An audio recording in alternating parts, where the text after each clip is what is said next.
Hello, everyone, and welcome to the Lunch Break Day Trader. So, before we get started today on this segment, I would just ask that everyone hits that like and subscribe button. Be sure you leave your comments. I'm always checking the comments, so I'll get back to you if you have any questions, comments. So, feel free to participate. So, let's jump into today. A lot of people ask me, how did you come up with the name the Lunch Break Day Trader? So, as I mentioned to you all, this channel is about my journey as a stock trader. So for me, it started years ago. A friend of mine, a co-worker actually, and a friend, we were at work one day and he called me over to his computer and I was just looking at what he was doing. So I just saw basically a bunch of numbers up on his screen and he said, "Hey man, I'm making a lot of money doing this." And I said, "Well, what are you doing?" So he kind of explained to me what he was doing. And I knew about stocks. I just didn't understand the process of how you trade them and how you make money. I had no idea, again, what I was doing. It just looked like legalized gambling to me. So I watched him do this for a few days and he continued to tell me, "Hey man, come and look what I'm doing. I'm making money." So eventually I got into this and started trying to do what he was doing, except there was one thing. He understood what he was doing and I did not. So really in the beginning, I threw away a lot of money, basically just taking guesses. I didn't understand anything about the broker I was using that I was set up.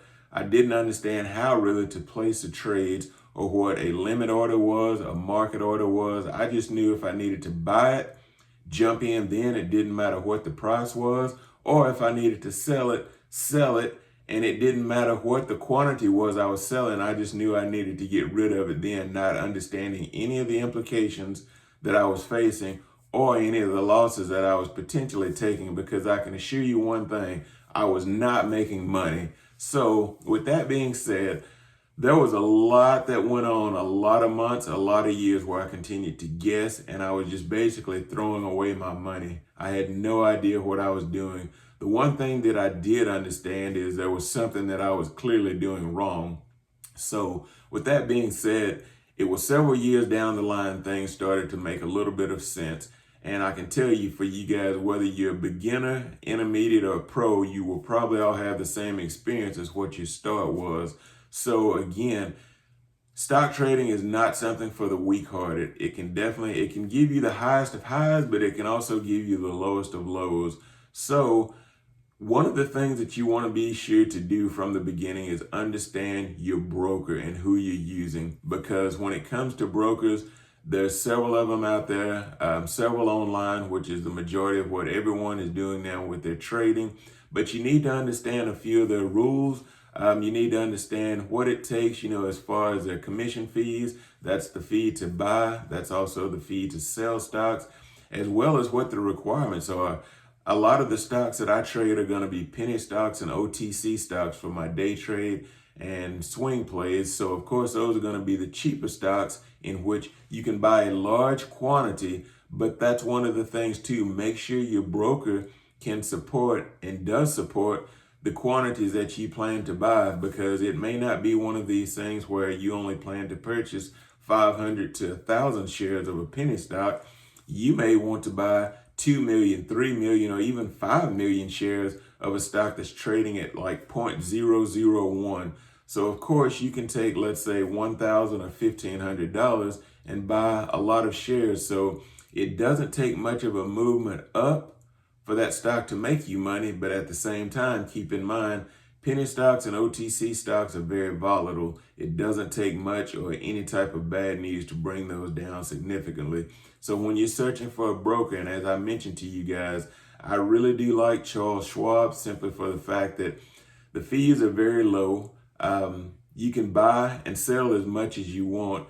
Now, one of the other things that you want to take into consideration too is, how do you fund that trading account? So most of the time, these are going to be ACH deposits from your normal bank account, where you can basically, from your savings checking account, fund your trading account, and vice versa. Anytime you sell a stock, if you want to put some of that money back into your main account, you can send that back through an ACH deposit, a wire, however you like. Typically, the time on that is around 3 days. Sometimes it does take these funds a little bit longer to clear in your account.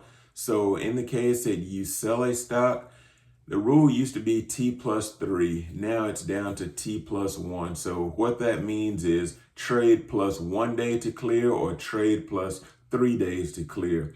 So you always want to make sure if you're buying and selling stocks that those funds are clear. And as well, when you sell that stock, keep in mind, yes, that money is available in your stock account and you can trade those funds again, which means buying another stock that day, but you will have to hold that stock until those funds have cleared. And the same thing if you want to withdraw that money into your bank account. Now, you may be able to slip this through and it goes through, but keep in mind, if they find out and this does happen, you can face a 90-day suspension where you cannot trade. So you never want to get yourself in that situation, because in that 90 days, a lot of things can happen. There may be a stock that just goes through the roof and you had the chance to buy into it. However, you missed out on that opportunity because you did not follow the rules. So one of the other things too that I would like you to keep in mind is how you trade and the frequency you trade. There is something called trading too much, where you get hooked on what you're doing and you can trade too much.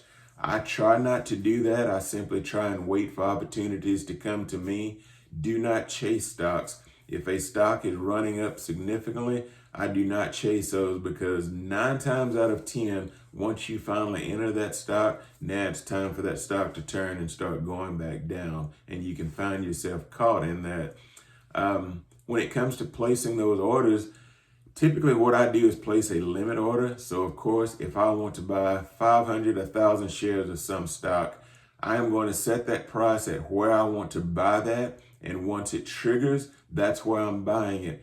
One of the things that can burn you on the other side of that is when you get ready to sell that stock. Most of the time still, I am going to set a limit of where I want to sell. So let's just take, for instance, if I buy a stock at 1 cent, which is 0.01, and say I want to play this out for a double and sell at 0.02.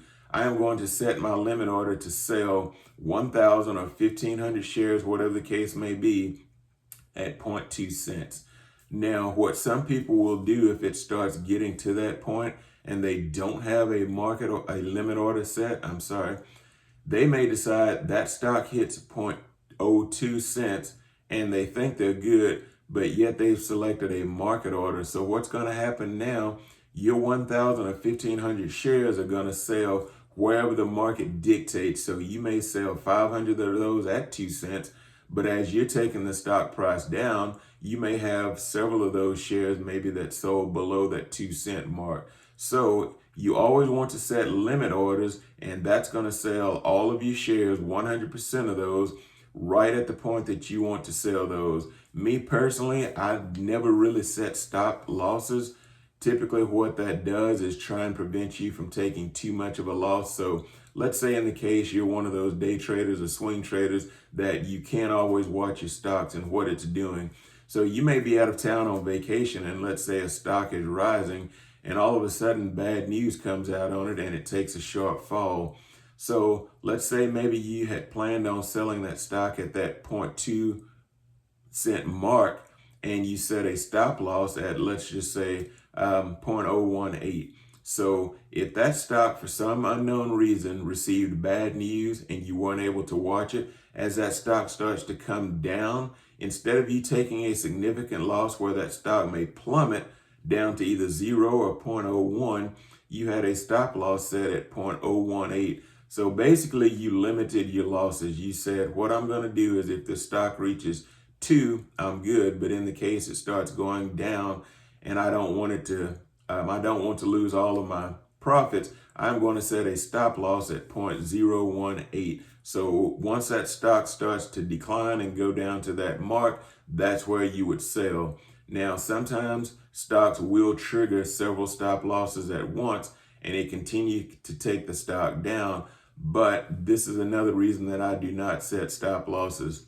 I have seen a lot of times a stock starts to decline, but maybe it's going down and let's say, there's always a chance it's going to go back up. And this is where in the next segment, we're going to get into talking about charts and reading charts. So let's just say in the case that this stock started going down and it did reach that 0.018 mark, there's always a chance, and I'm always paying attention to where the charts and where the moving averages are.